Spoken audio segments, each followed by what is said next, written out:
Hey everybody, this is Scott Hudspeth with Agent Mastermind. Thank you so much for joining us today. I have a friend of mine on the call who is just crushing it in Minnesota, if I'm not mistaken, and I'm just going to go to the next slide really quick here. We have Kirby Skurrat. Did I say that right? Skurrat, yeah, that works. Skurrat. So welcome Kirby to the call. He some amazing numbers, man, and I sincerely appreciate you being here today, and I can't wait to hear some of the answers to the questions that I have for you. So I just thank you so much for being here and taking time out of your day. I know you're very, very busy, and I'm sure everybody on this call will appreciate that as well, to find out how you got to where you're at, what your team looks like, and what's next for you. Once you hit these big numbers, what's next? So does that sound good? Yeah, absolutely. Let's do it. Awesome. So Kirby, why don't you start with sharing where you are located, and then how did you get in the business? I'm sure you didn't wake up one day and go, I want to be a real estate agent.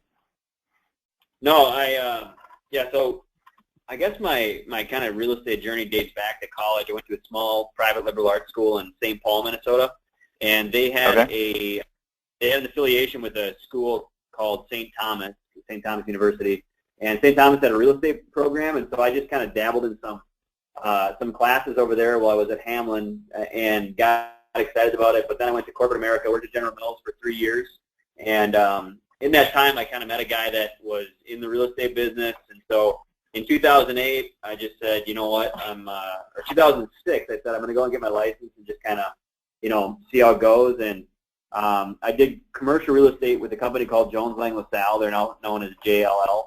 They're 33,000, people globally, $7 billion in revenue when I was there. So I was helping people do commercial real estate, as far as tenant representation goes. But I just kind of got sick of that. It felt a lot like corporate America and the golden handcuffs of corporate America, and I wanted to have my own gig. And so, that's when I transitioned into residential in 2008, and just kind of started selling homes from there.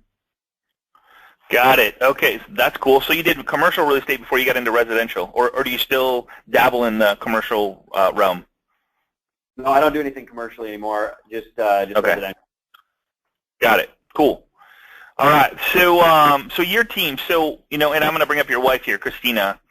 She's on pace. She's already closed 60-something transactions year to date, and she's on pace to close 120. And who knows where she'll end up at the end of the year, because she's building steam.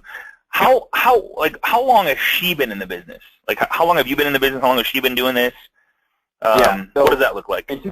2008 I started, and by 2000, so I did 13 my first year, 2008. Then I did 24, and just completely solo, no help of any kind, assistant or anything.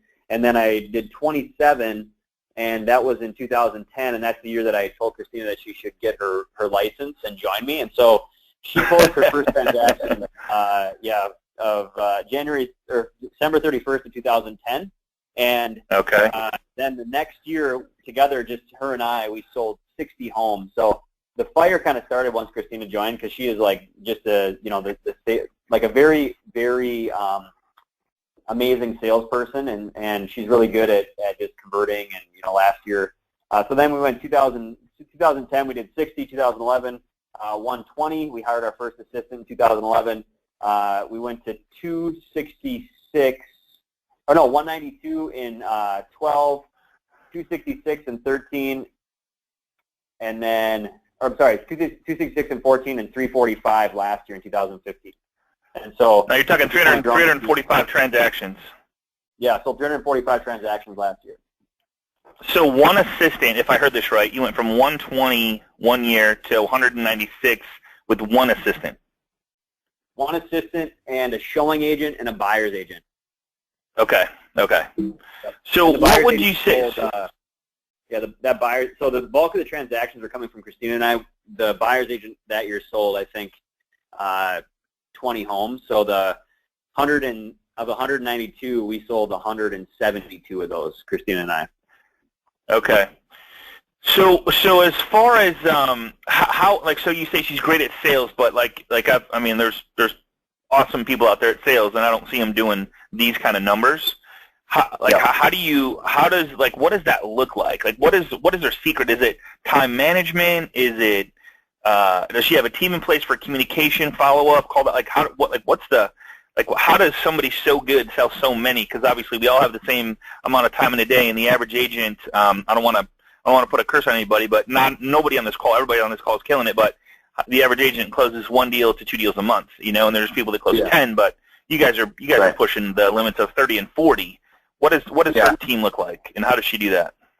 Yeah, so last year it was her and one licensed assistant, and then they did 156 transactions last year, and so that was just a really, it was a busy year. She converts, last year her conversion was 62%. So of every appointment she went on, she sold 62% of those people a home or helped them purchase a home. And so the conversion number is big, but it's really the systems that we've got in place to really drive leads to one system, which is Infusionsoft, to move those people from new lead to closed transaction. Everything's mapped out perfectly. There's emails that are canned, copy, paste, send.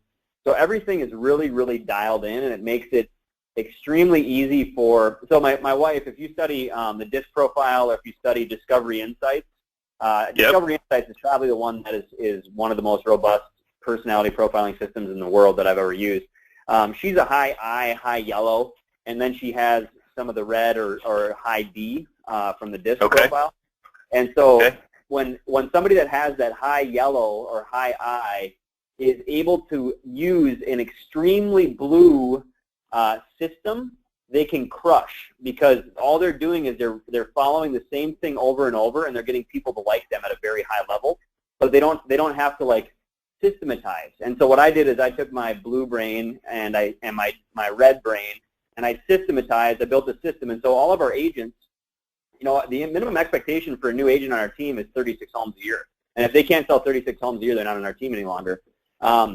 And that's just by design, because the system is designed for them to be able to do that. The leads are generated for them. The appointments are virtually set for them. And so I think that there's a big, they have to go on an appointment. They have to convert that appointment to a signed contract, and they have to sell that person a house. And we have the leverage of showing agents baked into our business, which allows them to be able to, not have to do every first showing. They can do the second showings and then sell them the home based on what the client actually wants to buy versus looking at a bunch of houses that the client won't purchase. And so the showing agents are weeding out the homes that the people are selecting, and that's a great onboarding and ramp-up tool for our team. So you come on as a showing agent, you live in the showing agent space for 3 months, and then you elevate to a buyer's agent, and we're always backfilling with new showing agents. So that's kind of our recruitment and hiring process. And what that allows us to do is avoid bad agents. Like, agents have really, really bad habits. I don't like that, and so I only recruit new agents because they aren't completely skewed by somebody telling them this is the way that you should do it. And the people that have come to our team that have generally left our team are the ones that have been in the business the longest, because they do everything extremely inefficiently and foolishly, and they think they have to do everything themselves, including the $9 an hour work, which I just do not believe in any agent ever doing. It's just frustrating to me. And so I get extremely frustrated when agents come to me and say, well, I need to do this, I need to do that. I said, no, you don't. You don't need to do any of it. It's absolutely a false way of thinking. And so that's the key for me, is hiring brand new, fresh people that I can train to show them how to sell real estate at a high level, because expert, quote unquote expert old agents selling 24 homes a year and just completely stressed out is just, that's a broken model, and I don't like it. Yeah. So let me recap what you just said, and there was a whole bunch in there, man. And the one thing I picked up that excited me the most is the showing agent. So they're not actually, like, so, and this is brand new, maybe to all of us, but a showing agent isn't somebody that would actually write up the contract. They would be that they just show homes to save the time of the person that's actually working with the client and writing up the contract and following it through. Would that be correct? So we never do showing appointments with our new prospects. It's always an in-office buyer consultation. There is never a client or agent on my team that will do hey, I see like 123 Main Street. Let me show it to you so I can, maybe in hopes of converting you by being nice, get you under contract. We don't do that. So it's in office. We explain our process. We have a showing agent model. The script for the showing agent is, hey, you know what, Mr. and Mrs. Buyer, I want to make sure that I serve you at a high level. So in order for me to do that, what I've done is is I've joined a team that has showing agents. So if I can't get out to show you properties, I'm going to work with one of my team members, and they're going to show you the 6 to 8 to 12 homes that you want to see this weekend. And then at the end of that, if there's one that you like, I'll set up a second showing, and we'll do the comps and do all the paperwork at that point. So literally, love it. If you show 6 to 8 homes, that's 2 to 4, depending on how long the buyer takes, 2 to 4 hours that they've literally carved out of their weekend to be able to go on more appointments and convert buyers to contracts. Got it. Love it. That's brilliant, man. And then the part about you throwing out there, doing an agent doing $9 an hour work, I live, eat, and breathe that, man, like nobody's business. It's just ridiculous, and that's why you're so successful, is because you do believe in that, and you only work with people that believe in that. So I love the 36 homes minimum per year, and I mean that's huge in itself for your agents. So you're saying your 7 agents close 36 minimum, and probably more than that, because they get the mindset of not doing the minutia, the non-money making activities.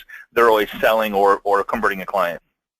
Yeah. So our Eric, and we're fairly new to the buyer agent model, and the agent model in general. But so Christina sold 63 homes this year. Eric, he started in October of 2014. So last year was literally his first full year, not as a real estate agent on our team, as a real estate agent, period.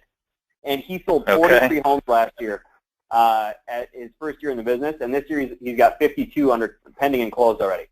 And right now, so he's doubled his business.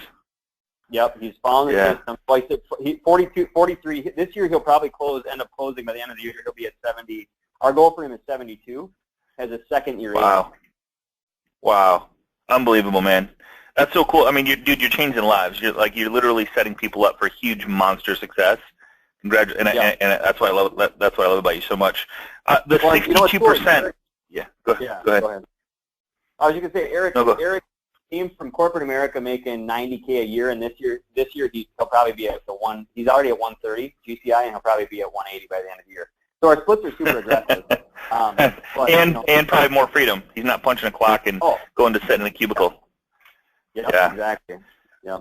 So 60. Let me go back just a little bit. So 62%. How does that compare with the rest of your team? Because obviously you track your numbers like nobody's business. I want to make note to that.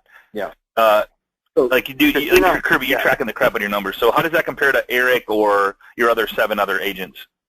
Yep. So last year Eric went on 300 appointments, and I think his number at the end of the year was about 18%, which we knew was going to be low, just because it was his first year, and he wasn't converting as high as he could have. This year his number is at closer to I think it's upper 40s, low 50s as far as appointment to close, because he's got so many carryover from last year. So Eric is in that window, but our first-year agents, we're kind of pushing them to get to 30%. Second-year agents, they need to be at 40% or higher. So that means if you sit down in a chair and there's a human being sitting across the table from you, and you're meeting with them either to list their home or to help them purchase a property, out of 10 appointments, you need to sell 4 homes as a second-year agent. And if you're not doing that, there's something broken with your presentation, because we've proven that your presentation style, because we've proven that the presentation that we have across not just Christina, who's an extremely good sales agent, but also Eric and Leah and Krista and all these other agents, they are all different personalities, and they're using the same system, and they're putting the same paper in front of every person, and they're getting a 40% conversion rate. Wow. Okay. That's amazing, man. That's amazing. Good for you. So let's just move on to the next one here. So when you say you don't do $9 an hour stuff, so you have 7 agents, does the 7 include your wife, or is your wife 8? My wife would be the 8th agent. Yep. 8th one. Okay. So out of those 8 agents, how many, what does that team look like? Assistants, does she have her own, or is it a team thing where they do? Yeah, it's a team model. So Christina has Angela, who's her primary listing manager, and she's the listing manager for our team. And so any listing that goes under that's listed with our team, Angela takes care of that, and she'll do a lot of the kind of the paper pushing and that kind of thing to make sure that the home gets in the market. The the staging consultation is done by somebody that we have on our staff. They go out, they measure, they place the lockbox, they do the prep to sell meeting, they do some general staging, they talk about how the home needs to look for photography, and that person, she made, I think, around $40K last year, just kind of doing that, and she loves it. It's her passion. She loves making houses. She's a client experience, is her thing, but it takes the agent out of the picture because there's a listing manager and then the client experience / stager getting those homes in the market. And so the agents are then freed up to be able to do more, follow up if they didn't convert the appointment at the initial consultation, or they're able to do price reduction calls. They're able to do the dollar productive work. Very cool. Okay, cool. So more or less just a client coordinator, like we call our director of first impressions and director of transition. Like, so does your wife have, so your wife or your whole team, they probably have scripts when they meet with people, hey, this is Kirby, he's going to be taking care of you through the rest of the transaction. Is there something that goes on like that, or how do you, because a lot of people, the one big thing is oh, no, I have to be the one, and and I heard you say this already, no, I have to be the one to talk to the client. I have to. So what's the script, and I don't know, maybe you don't know it because you're not that, but maybe you do. What's the script of turning that over to a team member? Yeah, we want to make sure the client experience is the best as it can be. As you know, we run a big business and have a lot of people that we're trying to serve. And so in order to make the client experience is phenomenal, we want to have Angela, our client care coordinator, handle the onboarding of your listing to the market. That's the script. Got it. And people are like, oh, great. That's easy. Yeah. And then it's really easy to say, we have a team of people in place, and you're going to pay with us the same amount of commission that you would pay with, with an agent that's doing everything themselves. Doesn't it make more sense to work with somebody that has a team that can make sure that you're taking care of every step of the way? Yeah, huge. Yeah, that's great, man. And I think it's the big, I talk about this every day of my life with somebody. If I could just get people to stop thinking they have to be the one-man band and have to do everything and have to do this, have to do that, you just flat out don't allow it. But I mean, how did you get your wife or one of your agents to overcome that mindset? The training you do, or just say, hey, this is it, or go find another place? Well, I mean, I think it's a number of things. It's a mindset change more than anything. And it's you just have to realize that you're not that important. You're not that big of a deal, and I'm not that big of a deal. And honestly, 99% of what I do is irrelevant to anybody in any way, shape, or form. There's only 1% of anything that I do, which is convert, and that's the only thing that matters. And even in my new role of leading and kind of inspiring our team, it's basically that. Getting in front of them and making sure that they're pushing sales forward, but everything can be farmed out. I mean, there's, in our market, I think there's 52,000 transactions that happen every year, and we sold 345 homes last year. So there were 51,700 or so homes that got sold without us. Isn't that amazing? That actually happened. So, that's a crazy number. Yeah. Yeah. So there's 51,000 homes that were sold without Kirby and Christina real estate experts last year. We're not that important. Are we the best? Should everybody be using us? I think that we have a really good plan. I think that we're going to get people more money. But that also goes to show our team, there's a specific function that you do at a high level that nobody else can do, which is convert buyers or convert sellers to working with our plan. I mean, that's the goal. And it benefits them because they're the ones that are taking advantage of selling at as close to the market price as they possibly can. But then all the stuff that's just $9 productive, we've really kind of given through our system of Infusionsoft, we've really given a lot of leverage to the agents to be able to use the system and the people that are built into the system as much as they possibly can. That's so cool, man. So, man, it's hard to say anything to what you just said. It's just that, and there's some people that are on the call going, this isn't for me, but I think the big message that I'm trying to, and Kirby's always trying to get across, and I'm trying to get across on these calls, is you aren't that important. It's not that you're not important. It's just the people just want to sell their home, or they just want the money to buy their home. That's it, period. Well, however it happens, the communication and relationship is the most important. And so, there's a couple people that said this isn't for me, but if you don't have a team, maybe you should think about still delegating the stuff that you're doing that's keeping you from doing the money-making activities. A lot of people I talk to, and every time I talk to agents, nobody markets to their past database. And I can't even imagine what your past database is like. Do you get any, I know this isn't one of the questions, but do you get a lot of referral business from your past clients, current clients? Oh, yeah, last year was 192 transactions, 1.1 million gross commission income from our sphere of influence marketing, our 33 touch. Wow, 192 transactions out of 396, I think you said? 345. Yep. So over, so half. Yeah, 55%. Yep. Yeah, over half. Unbelievable. So make a note of that. Past clients, 55% of Kirby's business of the 340 transactions came from his past clients. Just because he's got a 33-point touch. Unbelievable. If you don't, I mean, and the other thing is, like, for people on the call that are like, this isn't for me, like, I can respect that, but, like, you know what it should be for you is your gross commission income from your past client database, which is driven by a sphere of influence campaign.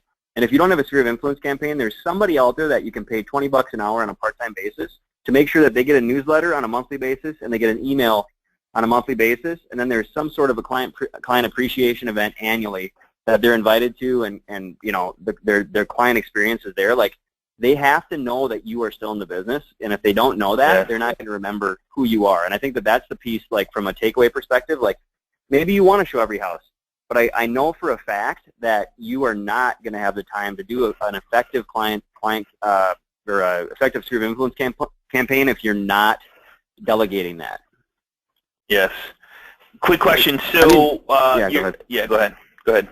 Well, I was just going to say, if like last year, I mean, what does it cost my business to not have that in place? Well, last year, I mean, would people have called me? For sure. Would there have been 192 that would have called me and what I would have had at 1.1 million gross commission income? Probably not. You know, and I don't know what the number is because I'm never going to run my business without a sphere of influence campaign, but, like, I know for a fact that if I didn't have that, that number would have been much lower, and that would have been a detriment to our business. No question. So does your team, the team, follow up with your sphere of influence, your 33-point touch? Is that automated for your other agents, so they don't have to do it? Somebody else does it for them? Yep. So we have a full-time marketing person and a full-time designer that does does a lot of the design and all that kind of stuff. Beautiful. Awesome. Love it, man. Cool. So what are you like? What do you? Because I know we talked about a couple things, and whether you share or not, what are you working on now, or what are you play a big part in the business, or has it kind of taken over itself and grown into something without you, or you just kind of spin the wheel every once in a while? Yeah. So I mean, right now we work off of if those are the folks on the call, if they haven't read the book Traction by Gino Wickman, I would highly recommend that. But it's called the Entrepreneurial Operating. Yep. It's called the Entrepreneurial Operating System, and EOS is the acronym.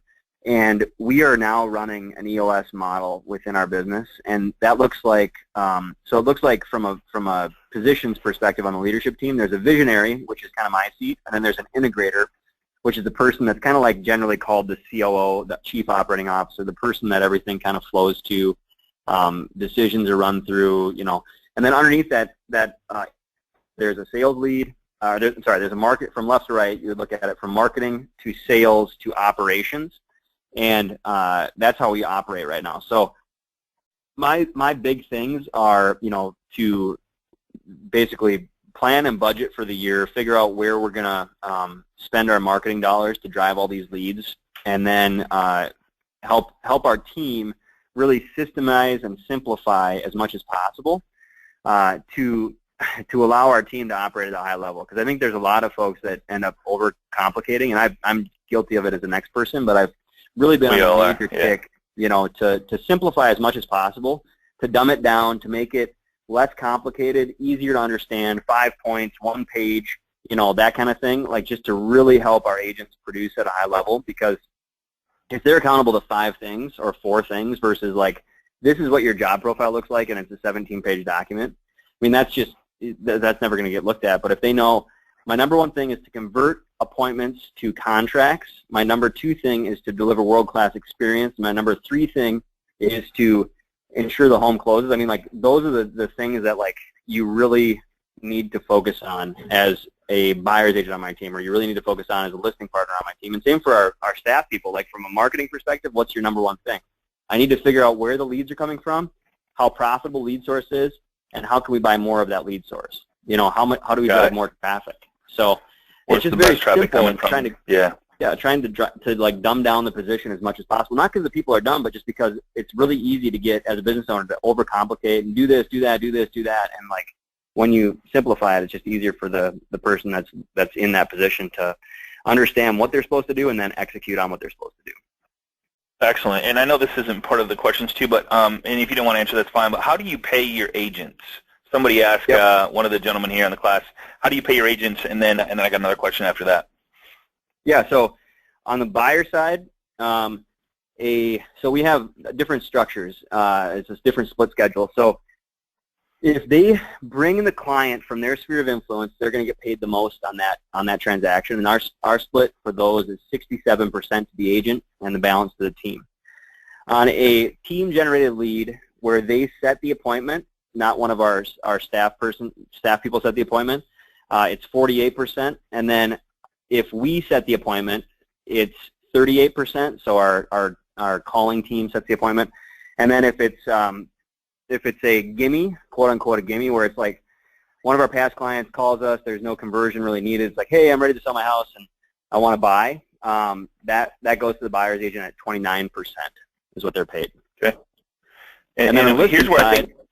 Okay, go ahead. No, go ahead. On the listing side, yeah, if it's a sphere of influence lead, we pay for all the marketing, professional photos, staging, consultation, all that kind of stuff. Sphere of influence, we pay out to the agent 43%, and then any team-generated lead, we pay 24%. So if a lead comes from our sphere of influence or from our farm marketing or from whatever it is that we're running, and the agent converts that to an appointment, it's paid at 24% to the agent and 76% to the house. Here's where I want to clarify this is and I think people, and I'm sure you see this too, is they think that 67%, that's not enough. But what they don't understand is you're maxed out by yourself. And where Kirby goes, I got a system in place that's going to take, look at the numbers. Like Eric was first year, 40 transactions. Now he's on pace to close, what was it, 40 his first year, 18 pre-converted, 18%. Now he's converted 40 to 50%. He's going to be upwards of 120, 130 transactions. Andy probably has a life. Like, how much time are these guys working? Do you keep track of that? I'm sure you do, being a numbers guy. How much is there freedom and coolness in their life too, as well, when you close down transactions for you and your wife? Yes. So Eric is taking quite a bit of. This year he's taken 2 vacations. One to Mexico, where he literally went off the grid and he had the listing manager handle his files, and then another one earlier in the year where he went hiking in Montana and he was off the grid for a week and he had the transaction manager handle his files. So he's obviously not generating new business during those times of being out, but like literally phone off, emails being forwarded to Angela, and those transactions, those clients being served at a high level and being taken care of. There's obviously a cost to be part of the team. The other thing is, when you look at our business, so of the 345 transactions last year, 93% of those transactions were team generated. So that means that the agent sphere of influence was only accounted for 7% of our business last year. So Eric, I think out of the 43 homes that he sold last year, only 2 of those were from his lead generation efforts. Okay. Which makes it huge. So he would have had 97% less business. That's what you're saying, really? Yep. Or 93% less business last year. Well, which is a typical business for a real estate agent, right? Yep. It's hard to get started. It's hard. What do I do? What do I say? When do I say it? Who do I say it to? I don't want to ask for the business because that sounds salesy, and I don't want to, this whole mindset thing. Right. And so, very cool. Well, that's one thing. One of our efforts in the coming quarters is to increase our agent sphere of influence business from 7% to 15%, because they're, not only is it impacting our bottom line, it's impacting their bottom line in a pretty big way, because if they have a sphere of influence campaign set up running to the 300 and some people in their database, like it might not be and for 36 months that they're going to start to capitalize on it, but once they have consistently hit that person for 36 months and they've hit them 36 times with the marketing campaign, at some point they're going to either know somebody or they themselves are going to want to purchase, and the first person they're going to think of is Eric or Bonnie or whoever it might be on the team that and like every month they don't run that, they're literally costing themselves money, because it takes time to brand get branded into somebody's brain. You know, it's not like just an overnight success like any brand. You know, it takes years to develop the brand and the recognition and the awareness, and then once it's been established, then that person becomes an affiliate and a referrer, and it's just a huge thing for all of those agents. Snowball. So we just need to help them understand that. Yep. Yeah, huge snowball. So Oscar's asking a great question. How many new leads per month, buyers and sellers, and how many from your database? And it sounds like about 55% referrals from your database is what from the number last year. But how many leads coming in to do the numbers you guys are doing right now? Yeah, so weekly we're averaging about 120 new leads across the 3 channels. So the 3 channels being referral marketing, listing marketing, and buyer marketing. And on the referral side, we're at about 7 new leads per week. On the listing side, we're at about 12 on average. And then the balance is, so you take 19, so call it 20, about 100 new buyer leads per week. So it's Wow. a lower, it's a low, the buyer leads are, and that's one thing that we're really looking to recalibrate, because we've used some lead generation platforms that, I'm just kind of sick of chasing, and the attraction is the referral marketing and the farming, the seller marketing. Like, those are attraction-based leads versus chase-based leads. And so, I really want to try and shift some of my marketing spend to more attraction-based. But, you have to, as you're scaling, like we started our first in 2011, our first paid traffic source, like that wasn't warm traffic, so sphere of influence type of stuff, was Tiger Lead. And Tiger Lead, we started paying $3,000 a month, and we started that in 2011. That was our number 2 lead source, and it maintained that position for a number of years. We're still using them. We use Commissions Inc. We use Zillow. Those are all kind of, Zillow is a kind of a weird one because it's kind of attraction-based. It's kind of chase-based. People are requesting you because they see your profile. You've got 140 reviews. You've sold 300 homes in the last 12 months. Like, that puts you at the top. But I think that's an interesting play. But the chase-based Tiger Lead, Commissions Inc., you're just driving PPC to a website, calling them, trying to convert them. I mean, that's just it's a broken model, and I don't like it as much anymore. Do you put any weight on your brand? Like, do you have a huge brand awareness? So when somebody Googles buying a home in Minnesota or whatever your city is, do you put any weight on that or any money into that?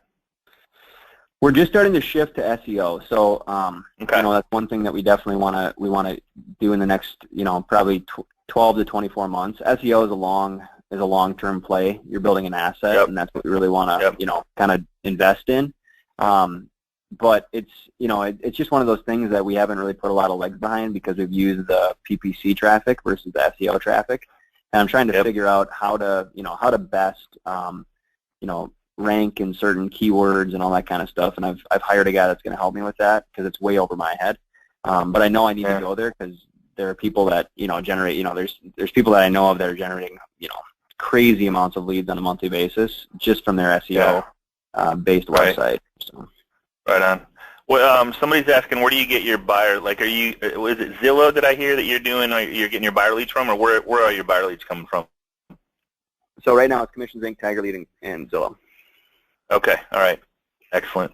And all right. And so I'm hearing that maybe you want more agents, double the volume, kind of get more comfortable with your current growth. Like, you got a nice growth pattern going. What's next? What's next for you and your wife as far as the team, or more this, more that? What would you say to that? Yeah, I mean, well, so we want to, we really want to make sure that we're hiring. Our goal is to hire expert agents, people that maybe aren't even agents right now, but that we see the potential, and we have a 3-interview process. Most teams literally put two thumbs just below the chin and see if there's something beating the pulse. That's not our hiring process. Our hiring process is very robust. We take them through a number of different interviews, behavioral-based interviews. The Keller Williams, with Remax, but Williams has a class called Recruit Select. If anybody on this call is looking to build a team, I would highly recommend taking Recruit Select. It's a phenomenal course. That'll set you up to really understand what it means to hire at a high level, to interview at a high level, to recruit at a high level. And so, that's been a big thing for us. But the key for us, 3 agents per quarter is kind of what we want to do. And if we go, anywhere between 1 and 3 is kind of a good number. But our goal by, it's a crazy goal, but by 2026, we'd love to be at 2,400 homes annually. So 200 homes a month is kind of where we want to go. Our 3-year picture, we want to be at 855, about $6.5 million in GCI. So that's kind of total, yeah, 85 total, yeah. Great numbers, dude. I love big thinkers, and it's not even thinker. Like you're putting systems in place to make that happen, and you're doing it right. So I love it. It's good stuff, man. Good for you. Whoops, looks like I doubled that up. So time frame. So how long did it? Since somebody asked this question, I think if I heard it right, it was from 2010 until today, kind of when this all kind of took place. Well, I started in 8. My wife joined me in 10. So like the two of us together. Right. 2011 was our first year together, and that was when we did 60, and then we went 120, 192, 266, and 345. Okay, awesome. What would you say to someone who wants to do more business, stuck at 1 or 2, and I think we covered this a little bit, but might as well share it again, stuck at 1 to 2 deals a month? How can they get to, what is it that they can do to get to the next level per your advice and from being there to where you are now? Yeah, I mean, the key to building a business is to have repeatable systems. So if you don't have a buyer presentation, if you don't have a listing presentation, like I would say, obviously you got to have a product, and your product is you. But in order to be able to present your product, you need to have something that conveys expertise and knowledge to the marketplace. And so, a listing presentation, a buyer guide, that's what's going to, when you set up, whatever brokerage you're at, they're going to have a building to meet at. So that's kind of cool. But then you just literally set up the consultations, you demonstrate expertise. But to get new business, the thing that we did right off the bat was, read the MREA, Millionaire Real Estate Agent book, implemented the 33 Touch. The 33 Touch has been going since 2009. And that's kind of what we used. And if you're looking to, right now in this market, if you're looking to generate new business and you want to do it cheaply, get 25 open house signs, commit to doing 2 open houses a month where you put up every open house sign, and I guarantee you will be working with 2 more new buyers by the end of every month. And so there's your 24, if you're selling 12 right now, you just went to 36 by those putting in a database and putting 25 open house signs in your trunk. And that would probably cost you $100 a month for the database, and then 25 open house signs you could probably get done for, I would say, call it $20 a sign, so $500. You'd be at in a pretty good place from a marketing perspective. Yeah. And then from there it's figuring out how do I get more volume from paid traffic. Because those 2 things, I mean, yes, they do cost you money, but they're literally free traffic. They're the biggest missed, even though they're free, they're the biggest missed revenue streams in any agent's business. Your database and the open house strategy. And every seller wants you to sit in their home. Every mega agent in the office wants you to sit in their open houses because they have sellers calling and saying, "Why aren't you doing an open house?" If you become the mega agent's best friend because you're going to host an open house for them on Saturday or Sunday and they're nice listings, you're going to attract nice buyers. And the more nice buyers you attract, the more homes you're going to sell. So I just think that those things, if you're a new agent, like if you just get pig-headed discipline, everybody you meet, everybody you know goes into your database, you send them 1 email newsletter with video per month, whether it's, you use Constant Contact and embed a video, or you get something like BombBomb and you send that out. And then you do 1 print mailing per month, whether it's a Just Listed, Just Sold postcard, a pretty basic newsletter where you put your attractive character out there. That 24 touch right there, that'll bring people to it'll bring awareness to your database. Most people quit after 3 months because they don't get any calls. Well, they're just getting understanding of your brand. They don't know who you are. Maybe they know who you are, but they don't trust you yet.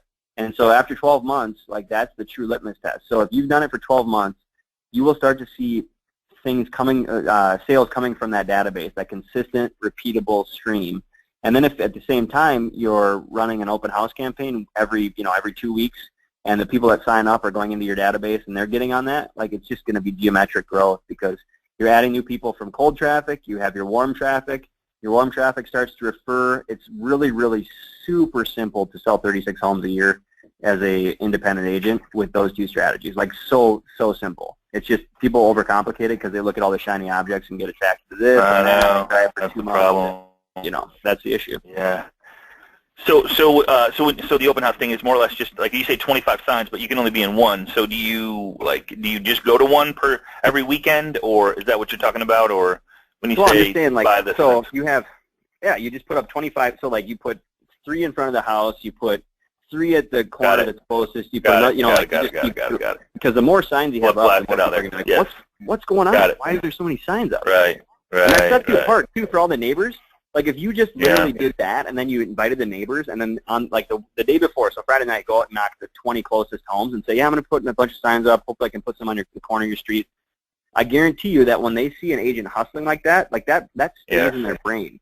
And you put them in their database, like they will call you when they're going to sell because you're the guy that was crazy enough to put up 25 to 50 signs to be like, that guy works hard, you know? So it's not the right way for a seller to interview an agent, but that's how they do it. So, you know, you might as well take advantage of it.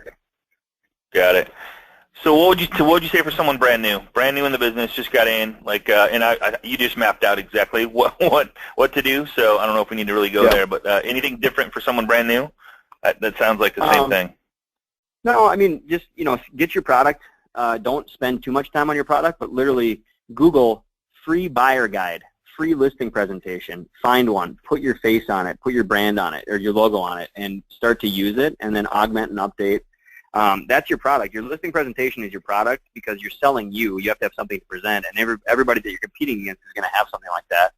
And then get the database set up and put everybody that you know into that database. And whether it's a Word document that's your newsletter that goes out and you stuff every envelope yourself, or it's you've hired somebody on Fiverr to put together something a little bit more fancy, like whatever it is, just get something consistently out to your database so they know that you know, Jim Johnson are in real estate with Keller Williams or RE/MAX or whatever, and that starts to hit them. The payoff won't be there right away, but that's where you use the cold traffic right away from the open houses. You know, the market's tight, buyers are out. If they're driving past and they're looking and they see an open house sign, they're going to go and they're going to stop by. And if they're not represented, use your listing presentation, be of value, and say, hey, I know you might not be looking to purchase right now. Do you have a home to sell? Oh, you do? Interesting. Well, would you like to know what it's worth? Have you had anybody give you a free, you know, current market CMA on it? I mean, it's just those conversations. You'll get rejected 80% of the time, but the 20% that you don't, those people are 50% likely to work with you. So if you have 10 people come in, eight of them reject you, 2 of them actually don't, 1 of them might work with you, you know? I mean, it's kind of the numbers, how they break down. So. Yep. Someone wants to build a team like yours, would you recommend it? Want to say how hard it is, or what would you say to that? Like, because I mean, big thinkers, big goals. Like, you know, we have one life to live, one day to one tomorrow. Like, what would you say to that? Oh, I think that if you want to scale, if you have aspirations of scaling, like absolutely. The coaching company I've worked with that's really, really solid, Lars Hedenborg, I think you've had him on the call. I would check out realestatebschool.com. He's got it down. He's got it figured out from a scaling perspective, does a really good job with that.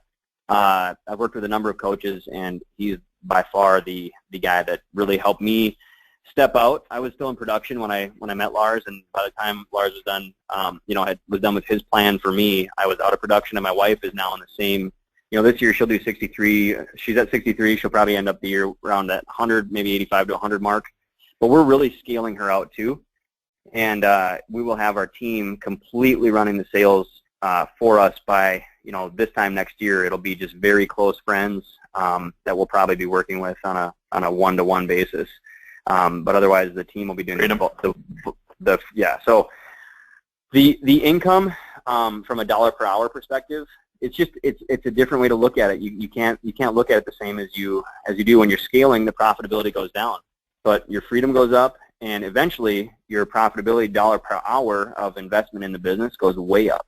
And so that's the other piece that you have to think about. Got it. You mentioned a couple resources: BombBomb, Zillow, a bunch of other. Any one particular or 2 particular favorite helpful resources that coaching thing was Real Estate B School, as in boy B. Yeah, Lars Hedenborg, LarsHedenborg.com. I think if you Google Lars Hedenborg, you'll find where he's at. Okay. He's a wizard. Yeah. Okay, perfect. All right. For time's sake, what would you tell somebody in the next 30, 60, 90 days, 1 year to accomplish their goals? What needs to happen? Or what would you give suggestions? And you covered so much today, man. I really appreciate it. Yeah, I think that, first and foremost, like, you've got to know where you're going a year from now. Like, you literally, I mean, it was crazy, but my wife and I, we wrote down a year, or in 2012, our business plan said our big, hairy, audacious, freaking crazy goal, crazy 20-year, like, if we get there, we'll be so happy, was 250 home sales a year. And we achieved that goal. We achieved that goal 3 years later. So the thing that you need to do is put that stuff on paper and then reverse engineer, like, how am I going to get there? And because if you don't spend time, like, thinking from a strategic perspective, like, if you're just in the grind every day, it's really easy to stay in the grind every day. You've got to kick you, the operator, out of the business and put yourself in a coffee shop with a legal pad. Put down, like, I want to own a home free and clear in 10 years. And it's, whatever it might be, like, all these big dreams. And then, Tony Robbins does a lot of this stuff, and I've been to some of Tony's best stuff, but, like, he's the master at helping you really think big and putting those in place, but then also, like, reverse engineering, how do you do that?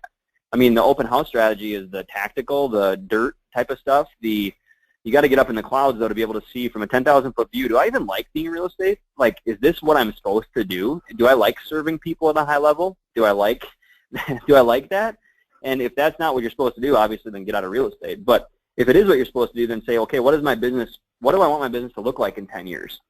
Okay, if I want my business to be a team where I have, because what I'm doing isn't what everybody should do. I mean, there's some people that I respect at an extremely high level. They take such good care of their clients. They're selling 40 homes a year, 300 average price point, making 350 or 300 or whatever it is, and have one assistant and a showing agent. And that's a really simple, very, very good business, and their clients are happy to keep like, it's just a matter of what you want your end game to be. For me, I want to change the way that the team is run. I really think we're onto something big. And so, like, I believe that we can get to 2,400 homes. I think we can do it with 50 agents, and I think that every agent will be selling 48 homes on average, and we'll have a very, very dialed in and leveraged business, and people will be served at a high level. That's my 2026 vision now. But literally, when I was sitting down in 2012, if I would have said, in 2016, right. I'm going to rewrite this. It's not going to be 250. The zero is there's going to be another zero added. One more zero. Like, I would have just been like, are you kidding me? But because I put that out there, and I was real about it, and I reviewed it frequently, and I started to do the necessary things to get to that goal, like, it became a reality a lot sooner than I thought it would. Dude, I can't thank you enough, and I know you're busy, and for time purposes, there's just so much content. Real quick, the coach, repeat the coach again that you would highly recommend. Yeah, Lars Hedenborg is his name. Lars Hedenborg, okay. And then Black, I believe, is through Keller Williams, and somebody says they're redoing that this year, but you highly recommended that. The book Traction, EOS, Traction EOS. Yep. And I would only read that book if you're in a spot where you need to start to scale. If you're in a spot where you're like an individual agent, and then read MREA. Like, there's two books. There's literally two books. MREA, yep. Yep, MREA. Millionaire Real Estate Agent. Yep. Got it. Perfect. All right, man. Dude, I thank you so much. Congratulations on your success, and I can't wait to follow your path. And if there's anything possible that I can do for you or help you in any way, shape, or form, you've already helped. There's a ton of people on this call today, so hopefully someone got the biggest message that I got was get out of your own way and stop thinking you have to do everything, which is what we're all about, growth, freedom, and coolness. And you talked a lot about scale, so sometimes you have to go backwards before you go forwards. The scariest part, I think, and you would agree with me, is when you do go backwards, you get scared, and a lot of people go back to where the security was, where they know where they're going to be, instead of push through that. Yeah, absolutely. So that's a huge thing too. So I got a full paper here, man. I'm going to try and decipher all these notes I took, and I thank you for everything. And again, man, I would highly recommend following you guys. Is there a place that people can go to follow you? And I can put that on the screen here just to kind of. Our website, or friend me on Facebook.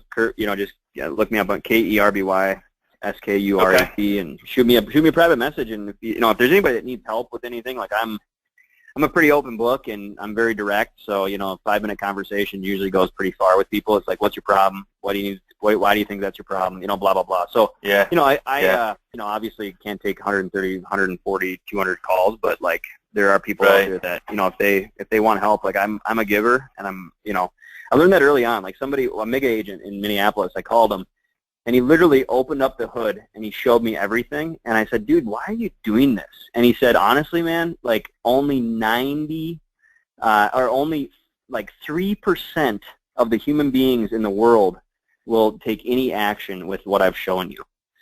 And I'm like, well, I'm going to be one of those 3%. And I am. I am that. Like Jason Gorman is his name, and he was kind enough to open up the hood and show me everything that was going on in his business and explain a couple of things. You know, I just think that that's really cool, and I think that that's how, you know, like I owe a lot to that one conversation. It was literally probably a 20-minute conversation with the guy, and, you know, it was more of just like, dude, you just got to think bigger, you know? Like, you just got to stop thinking, like, small and think big and see where that takes you. Right, you know? right, and there's a ton of kudos coming in. Kirk says, best interview, thanks, mind blown. I would 100% agree with you. Bev said thank you, so thanks for everything. And you know, you're just lighting people's candles, man, and that's what we're all about. Is just, you know, somebody, if one person receives something today that's going to help them do one more, you know, something better, whether it's not necessarily more loans, but more freedom, more coolness, delegate some stuff, get some stuff off your plate, which turns into more loans because now you're doing money making activities. So, Kirby, I can't thank you enough, man. Congratulations. It's a pleasure and honor to meet you and have you on the call. So thank you so much. And I'll be in contact with you to follow you, man. I already friended you on Facebook. Okay, thanks, buddy. So. All right, man. Thanks so much. Take care. Yeah, bye-bye.